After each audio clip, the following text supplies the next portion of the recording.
Bon, chers amis, chers collègues, chers concitoyens, si vous voulez bien, je resterai assis, j'espère que ça ne vous dérange pas.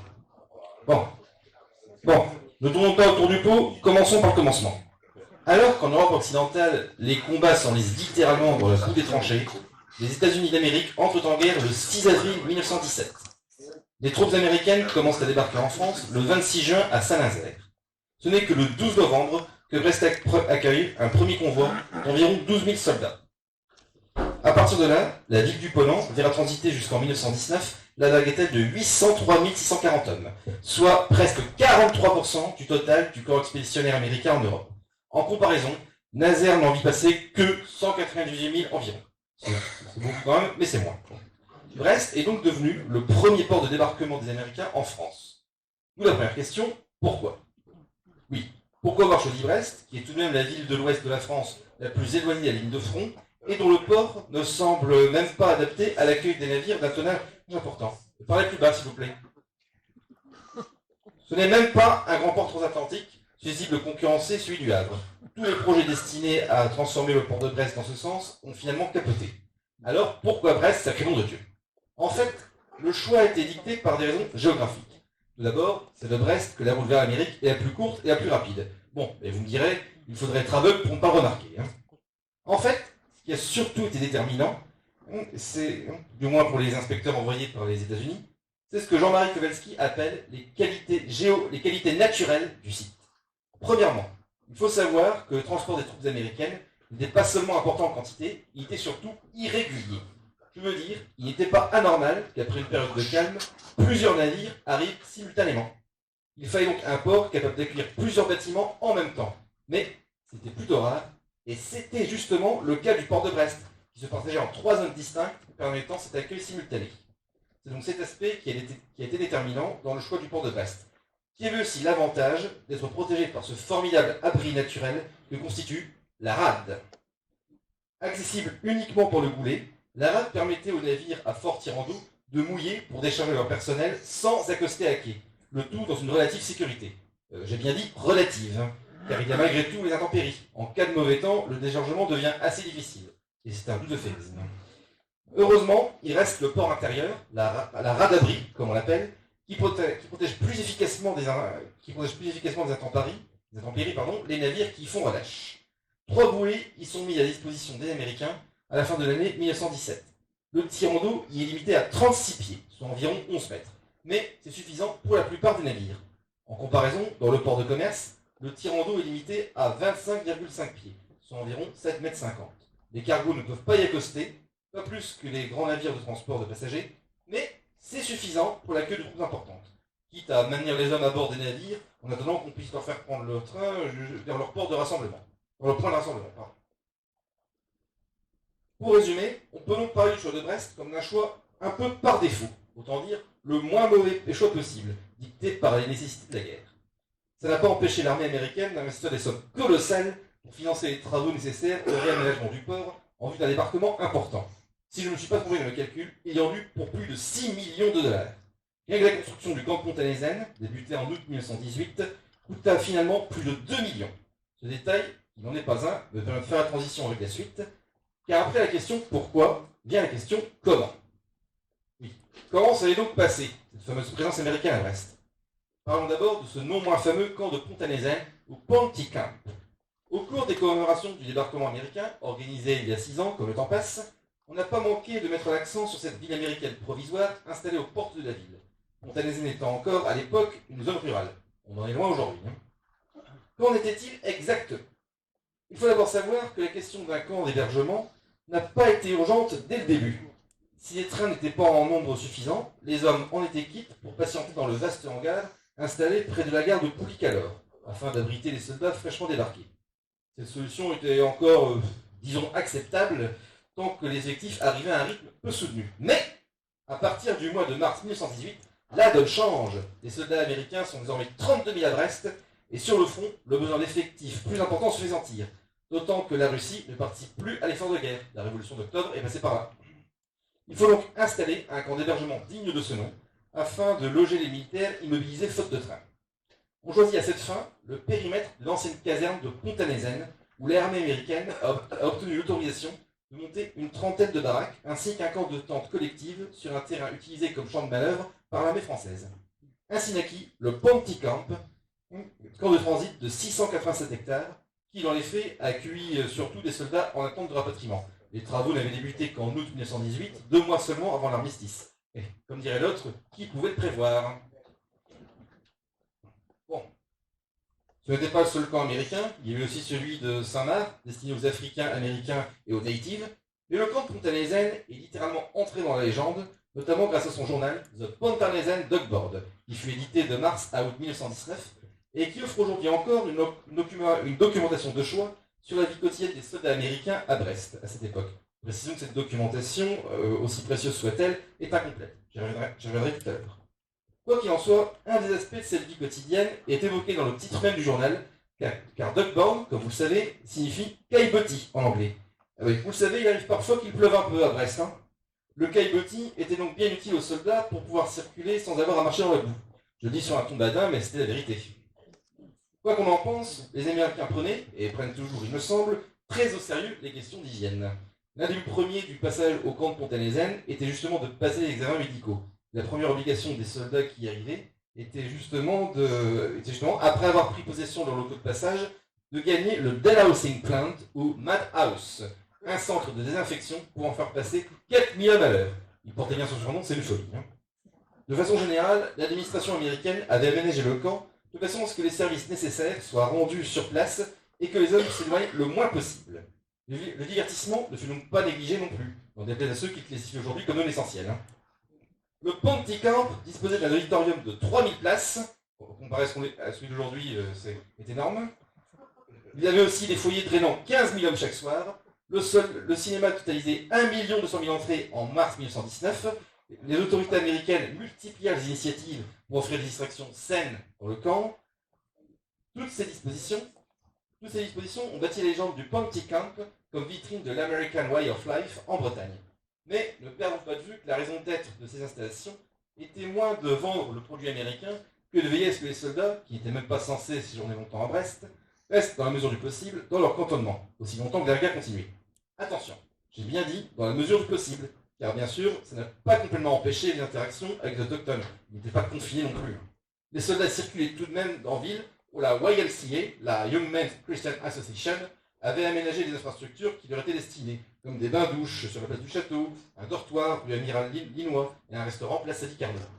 De surcroît, après l'armistice, les permissions sont devenues plus nombreuses, de même subséquemment les interactions avec la population locale.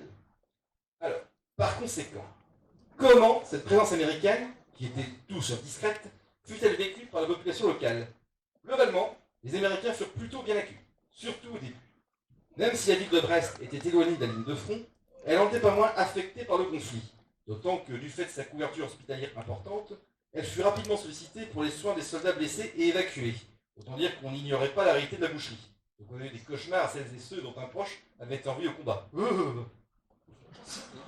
Donc, en 1917, l'impatience de voir se terminer une guerre qui semblait s'éterniser, alors que les autorités avaient promis qu'elle serait vite expédiée, avait fait que les Brestois voyaient d'un bon oeil ces renforts venus d'outre-Atlantique. De surcroît, la présence américaine était vectrice d'un certain nombre de services qui ont adouci cette vie quotidienne marquée par la guerre, comme les spectacles organisés dans les hôpitaux, les douceurs distribuées aux blessés, ou encore la mission Rockefeller, qui donnait des conférences sur la tuberculose et des techniques de prévention de cette maladie qui faisaient des ravages à l'époque. Pour l'anecdote, la mission Rockefeller compta sur le concours d'un Français qui est devenu célèbre, Louis-Ferdinand Destouches, plus connu comme écrivain. Exactement, monsieur. Enfin, cette présence militaire était profitable à plus d'un titre à l'économie locale.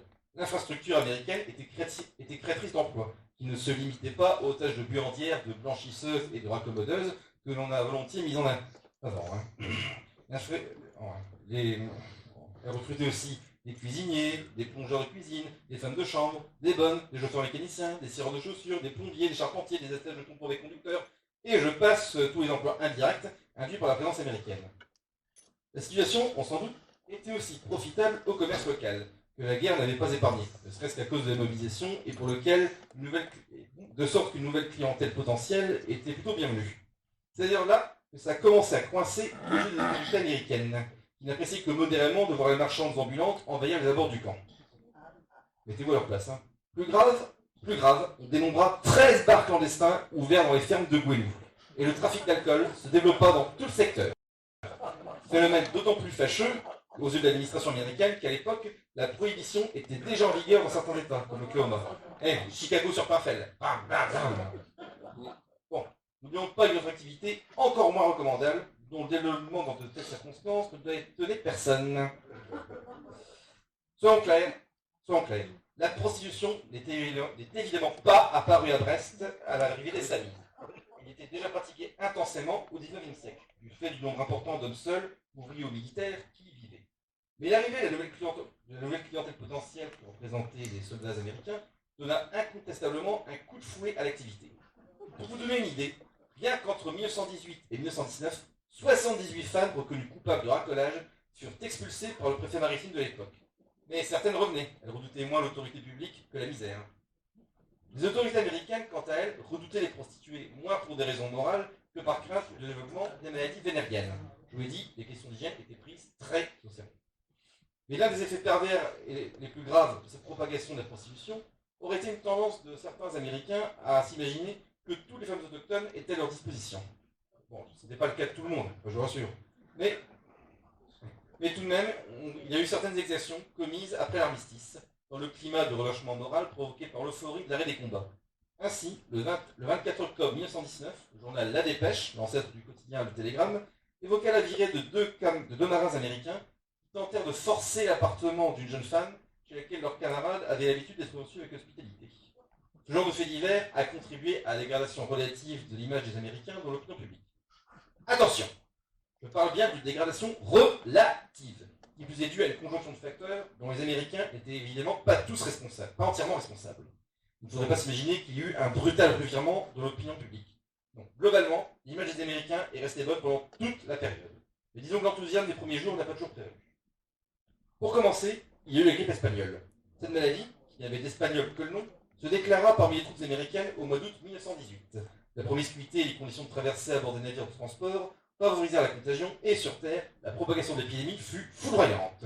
À cause de ça, le Covid, c'est la rigole. La maladie fit quelques ravages dans la région jusqu'en octobre 1918. C'est pour cette raison que 1817 soldats américains furent inhumés au cimetière de Lambézélec, comme l'indique encore aujourd'hui une plaque à l'entrée du site. Contrairement aux soldats morts au front, tous leurs corps furent rapatriés à partir de 1920, sauf un dont la famille Quaker refusa le déplacement. Si les Américains ont payé le prix fort, la population locale ne fut pas épargnée non plus. La grippe espagnole aurait provoqué le décès de 450 jeunes marins dans les dépôts de Brest et de Lorient, ainsi que plusieurs centaines de personnes en ville et dans la région. Ce drame a-t-il contribué à la dégradation de l'image des Américains chez les autochtones? C'est plausible. Déjà à l'époque, la population de Lambézélec protesta auprès des autorités municipales contre les mesures sanitaires des Américains jugées insuffisantes, déplorant notamment que le bourg soit traversé jour et nuit par des véhicules transportant les cercueils. Mais bien sûr, ce n'est pas la seule raison.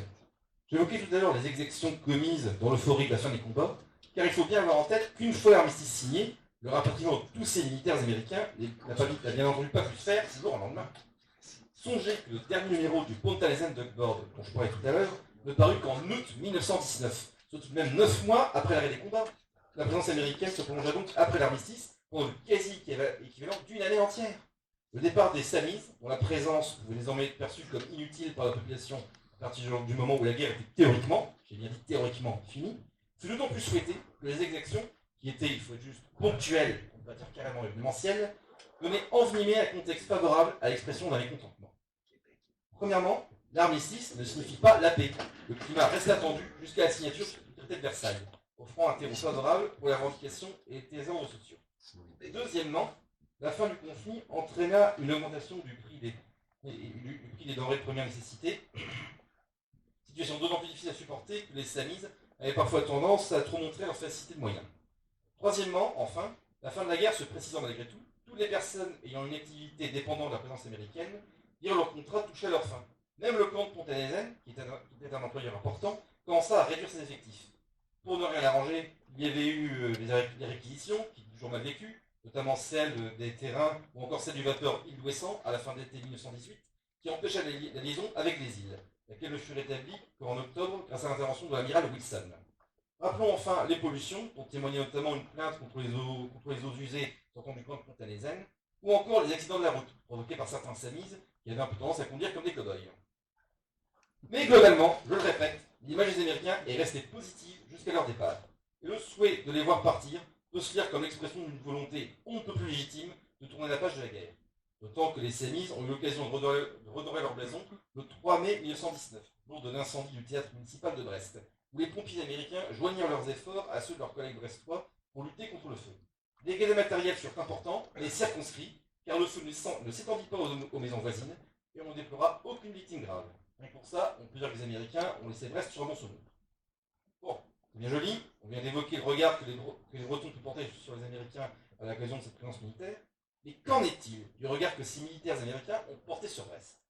Il existe des témoignages, en nombre restreint, mais tout de même non négligeables, qui, à l'occasion des commémorations organisées en 2017, ont été analysés notamment par Yann Lagadec, disposant en effet de lettres, de récits et de carnets qui témoignent du regard que les Samis ont porté sur Brest et sa région, de manière fragmentaire, mais probablement plus fiable que les sources officielles, telles que le fameux Pontanezen de Gord, dont on parlait il y a un instant.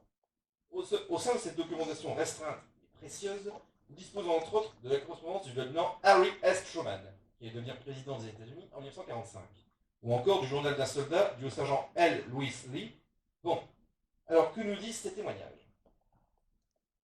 Tout d'abord que l'arrivée à Brest était vécue comme un soulagement après 2 semaines de traversée.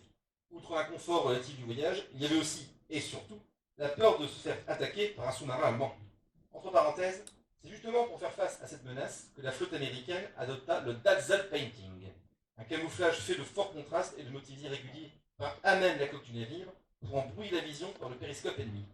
Faute de pouvoir repérer les éléments remarquables de sa cible, le commandant du sous-marin ne pouvait plus savoir aisément quel côté du bateau il voyait, et encore moins en deviner le cap et le temps de le trouver, le navire pouvait avoir le temps de se carapater. Hop, hop, hop. Ce camouflage fut utilisé notamment sur l'un des plus célèbres fleurons de la flotte américaine, le fameux Léviathan, un ancien paquebot allemand saisi par les États-Unis et réaménagé pour accueillir 8000 soldats, un vrai monstre marin. Mais fermons la parenthèse. Une fois passé le soulagement d'en avoir fini avec une traversée désagréable et d'avoir échappé aux assauts de l'ennemi, les Samis débarquèrent donc à Brest et exprimèrent parfois des récriminations contre leur hiérarchie. Le capitaine J.F. O'Cliffe, notamment, déplora au printemps 1918 les repas insuffisants, le manque de courtoisie des officiers chargés de les accueillir, et surtout la pénurie d'équipements, dont le manque d'installations pour se doucher ou laver ses vêtements. On le voit, la machine de guerre américaine n'a pas tout de suite atteint sa pleine et entière efficacité. Mais qu'en est-il de Brest? Le marin Henry Keinding en parle comme d'une ville très pittoresque, peuplée de gens très pauvres. Et le soldat Paul B. Hendrickson s'exclame dans son journal « Quel beau pays et quel peuple étrange !» Les Samis sont donc charmés par les paysages bretons, où, je cite, « tout est vert » et par l'architecture ancienne sans gratte-ciel ni préfabriqué. Situe même plusieurs cathédrales dans la ville, alors qu'il n'y en a jamais eu. Notez qu'encore aujourd'hui, certaines personnes prennent la monumentale église Saint-Louis pour une cathédrale. Mais c'est une église. Quoi qu'il en soit, une seule chose déplaît aux Américains dans le paysage, ce sont les urinoirs, dont l'hygiène douteuse est proprement, on peut le dire, inimaginable chez eux. Mais qu'est-ce qui rend le peuple si étrange? À lire les témoignages, les Bretons seraient de petite taille et habillés bizarrement. Les Américains sont surpris par les sabots de bois, les habits noirs des femmes et les pantalons larges des hommes. De surcroît, il y a la barrière de la langue.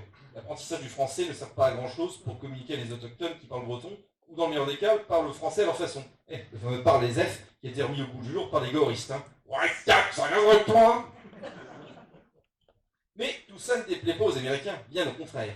Ils découvrent un pays qu'ils ne connaissent pas et en apprécient l'exotisme. Ils profitent du dépaysement que ça leur procure, comme le feraient les touristes. Bon, on sent une relative condescendance, notamment quand il est question d'hygiène ou de l'alcoolisme. Mais leur vision de Brest et de sa région est restée globalement positive malgré tout.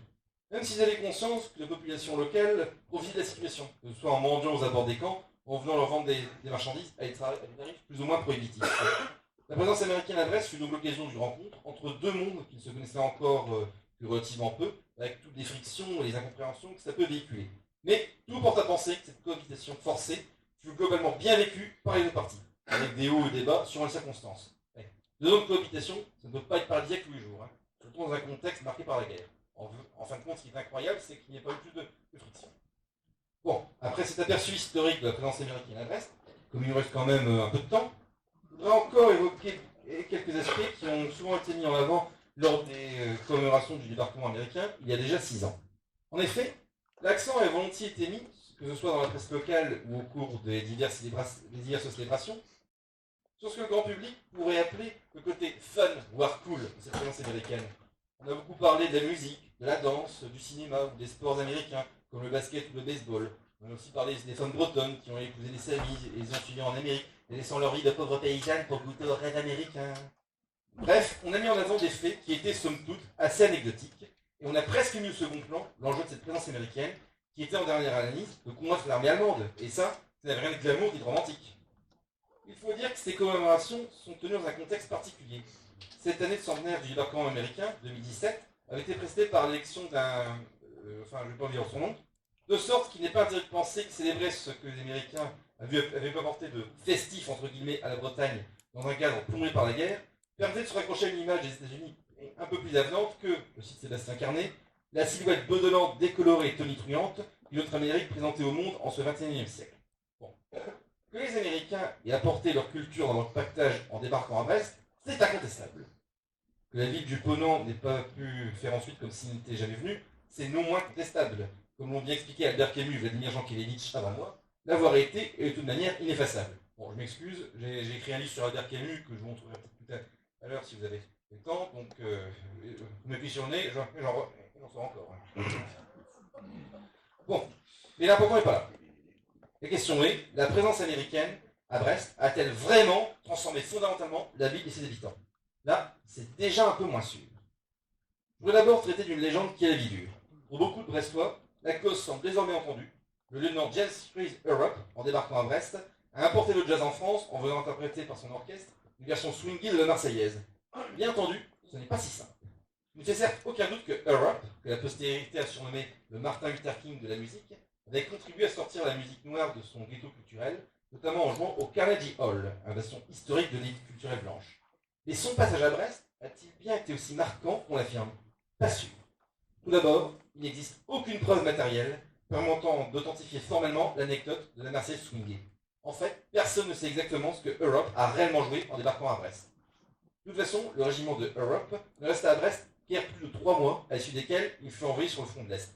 Je précise au passage que, ségrégation oblige, l'armée américaine n'autorisait pas les Noirs à se battre, mais que les Africains américains ont tout de même pris part au combat aux côtés de l'armée française. Ils ne s'embarrassaient pas avec la discrimination raciale. Enfin bref, le passage de James Freeze Europe dans la ville du Ponant fut de toute façon sûrement moins déterminant qu'on l'imagine, pour la bonne et simple raison que, de toute façon, la musique noire y était déjà connue. On y avait déjà eu du ragtime, et la musique noire était déjà connue en France. Il était donc faux d'affirmer que le jazz nous est arrivé à Brest le jour du débarquement du Nord-Europe. Et je peux en dire autant de bien l'esprit de la culture américaine, y compris les sports. Certes, la présence des Samis à Brest fut l'occasion pour les habitants de découvrir certains sports américains, qui étaient encore peu connus, voire inconnus, comme le basketball ou le football américain. Mais découvrir un sport nouveau n'entraîne pas nécessairement son adoption. Certes, le basket a été vite adopté. La Légion Saint-Pierre, la Brestoise et l'ES Cardone en ont fait des démonstrations dès 1920. En revanche, même si la population a été marquée à Brest, même si la population a été marquée par les beaux maillots numérotés des joueurs de football américain, ce sport-là ne s'est installé à Brest qu'à la fin des années 1980, avec 2 clubs qui n'ont pas récépissé et ont fini avec les porte en 1995. Après quoi, il fallut attendre 2003 pour que soit fondé le Tonnerre de Brest. De toute façon, pour venir au basket, il était déjà pratiqué en France avant l'arquement américain. Admettons donc que la présence américaine à Brest ait contribué à renforcer et à accélérer l'influence des États-Unis sur le vieux continent en général et à l'Hexagone en particulier, mais n'a sûrement pas provoqué dans son entièreté. Tant pis pour l'esprit clocher de mes concitoyens brestois. Avant de terminer, je voudrais encore traiter un fait sur lequel il existe bien, et bel et bien, cette fois, des preuves matérielles. Je parlais des femmes bretonnes qui ont épousé les soldats américains qui casernaient dans leur région. Là, pas de problème. Ce fait est bien avéré et il ne sert pas de mal. Le fait de voir certains dog boys s'afficher au bras de jeunes bretonnes n'a pas été étranger à la dégradation relative de leur image auprès des autochtones. Vous connaissez le tristement célèbre couplet épinglé par le chanteur François Béranger autour des étrangers qui mangent notre pain et évoluent nos femmes. Hein, comme si les demoiselles d'un pays étaient la propriété exclusive et naturelle des mâles indigènes. Bon, plus sérieusement, on constate effectivement, après l'arrivée des forces alliées, une augmentation du nombre de mariages mixtes. Et le major Abbott Boone comptabilisa, entre mai et décembre 1919, 2293 femmes qui s'embarquèrent vers les États-Unis, avec un pic de 765 femmes au mois d'août. Il a même fallu aménager, à partir du 7 mai, une partie du camp du transit du Bougain pour accueillir ses épouses françaises, donnant lieu à ce qu'on appelait le Bride's Camp, le camp des promises. Pour anecdote, l'une de ses épouses brestoises fut la grand-mère de Sylvester Stallone. Le phénomène était donc suffisamment important pour être pris au sérieux par les autorités militaires. Mais, rappelons-le, se trouver une épouse n'était pas non plus le but premier des soldats américains, qui étaient d'abord là pour faire la guerre. Point. De toute façon, pour pouvoir rentrer au pays avec une petite bretonne dans leur pactage, encore fallait-il qu'ils rentrent vivants. Et rien que ça, ce n'était pas forcément gagné. Et il ne faudrait pas s'imaginer que les autorités françaises aient tout fait pour encourager une fuite des filles à marier. Sans aller jusqu'à dire qu'elles décourageaient les mariages entre Françaises et Américains, il n'empêche que les procédures étaient assez lourdes. Il y avait de quoi décourager les prétendants qui n'étaient pas sincèrement amoureux. Outre le fait que la mariée devait répondre à une enquête de moralité qui pouvait déboucher sur l'annulation de l'établissement de son passeport, le marié militaire, de son côté, de fournir une pièce attestant sa déclaration faite sous serment devant le juge avocat militaire au sujet de son état civil et de sa capacité matrimoniale, plus une attestation par laquelle le commandant de son unité certifiait qu'il n'avait connaissance d'aucun renseignement contenant cette déclaration. De surcroît, si beaucoup de soldats américains sont effectivement repartis avec une petite française, d'autres ont préféré ne jamais revenir au pays et s'installer auprès de leur bien-aimé en Bretagne, où ils ont fait souche. Des recherches généalogiques, relayées notamment par la revue Le Lien, peuvent l'attester. Bon, admettons qu'ils étaient beaucoup moins nombreux. Ils n'en ont pas moins existé. Et leur occultation est d'autant plus regrettable qu'elle donne lieu, consciemment ou inconsciemment, à une vision partielle des rapports entre Bretagne et États-Unis, au début du XXe siècle, entachée par de ce que j'appellerais ici le syndrome de Bécassine. En ne parlant que des Bretonnes qui ont quitté leur région natale pour s'établir outre-Atlantique avec leur époux américain, on entretient, volontairement ou non, l'idée sur laquelle la Bretagne était à l'époque une province arriérée où tous les autochtones avaient les pieds dans les crottes de cochon et dont il fallait partir à tout prix si on voulait avoir une chance de s'élever socialement. L'Amérique étant, à contrario, un Eldorado de progrès et de prospérité qui ne pouvait que faire rêver une jeune fille. Bon, pardonnez-moi, je le dis en des termes un peu caricaturaux. Mais c'est plus ou moins cette vision qui ressort quand on évoque une contrée que sous le jour de l'émigration au détriment de l'immigration. Puisqu'il est avéré, je vous montrais tout à l'heure, que les sémites ont apprécié la Bretagne et que certains s'y sont installés, qu'est-ce qui interdit de penser que certaines Bretonnes, même mariées à des Américains, exprimaient un attachement à leur terre natale suffisamment intense pour convaincre leur époux de s'installer avec elles? On n'est pas l'entraînement des Bretonnes. Hein. Pourquoi s'empêcher de concevoir que des Américains aient finalement jugé que la vie en Bretagne plus agréable que celle qu'ils attendaient au pays? Sans compter que les États-Unis, je ne l'apprendrai pas, continuent un territoire immense et à ce titre très divers. En 1917, c'était pas New York partout, loin de là. Et sur la région qu'ils venaient, les soldats casernés à Brest pouvaient très bien juger que s'établir en Bretagne plutôt que revenir au pays n'était pas une déchéance. Bien sûr, je ne cherche pas à minimiser la réalité de ces jeunes filles bretonnes qui ont suivi leur époux américain aux États-Unis.